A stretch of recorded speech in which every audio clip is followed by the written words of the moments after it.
domaine de définition de la fonction f définie par f de x égale à x sur ln x, le tout au carré.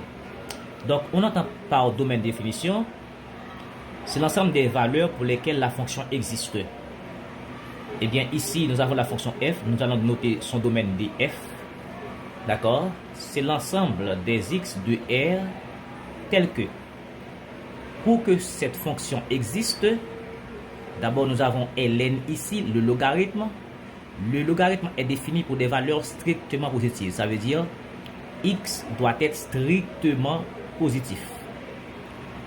En même temps, nous avons ln x qui se trouve au dénominateur d'une fraction.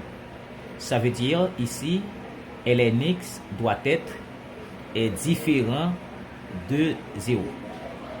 Donc c'est cet ensemble-là, il faut chercher ce que c'est un x supérieur à 0. Ça veut dire là, je vais appeler ça un ensemble D1. Après ça, nous allons déterminer l'ensemble, d'accord, tel que ln x différent de 0. Donc je vais appeler ça D2. Puisque nous avons un et ici, c'est l'intersection qui doit donner le domaine de définition. Maintenant, x strictement supérieur à 0, c'est quoi? C'est l'ensemble que j'appelle D1. Donc ce sont des réels strictement supérieurs à 0. C'est comme si je suis là comme ça. J'ai 0 et plus l'infini. Je veux ceux qui sont supérieurs à 0. Ceux qui sont supérieurs à 0, c'est tout ça. Donc c'est 0 à plus l'infini. Ça est le premier ensemble D1.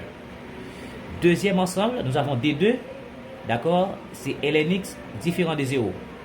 Eh bien, nous devons déterminer les x, n'est-ce pas, pour lesquels ln x serait égal à 0. Nous allons faire la contraposée. Maintenant, posons ici ln x égale à 0. Donc ici, l'équivalent de 0 ici, c'est ln 1. Donc cela veut dire que ln x égale à ln 1. Et on sait que lorsque ln a égale à ln b, c'est si et seulement si a égale à b. Donc si et seulement si, ici, x égale à 1. Eh bien, qu'est-ce que vous remarquez? Vous remarquez que x égale à 1 fait partie de cet intervalle ici. Et x égale à 1, c'est la valeur pour laquelle le déno s'annule, parce que ln 1 égale à 0. Donc, ça veut dire, on peut prendre ici tous les réels strictement positifs, mais à condition d'éviter ici, n'est-ce pas, 1, parce que ln 1 fait 0. Donc, le domaine de définition, ici, df, c'est tout R star plus, sauf le singleton 1. Ou bien on peut dire aussi, c'est l'intervalle 0 à plus l'infini, d'accord, sauf, d'accord, le singleton 1. Et puis, il y a une autre façon d'écrire ça.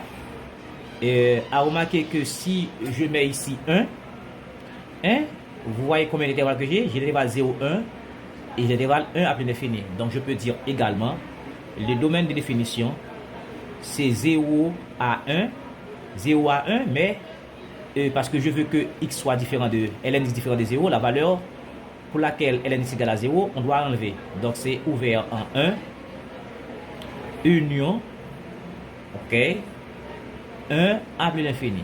1 à plus l'infini. Donc 0, 1, d'accord, et puis 1 à plus l'infini, tous les sites, on doit exclure 1, parce que pour la valeur de x égale à 1, ln 1 égale à 0, donc la fonction n'est pas définie.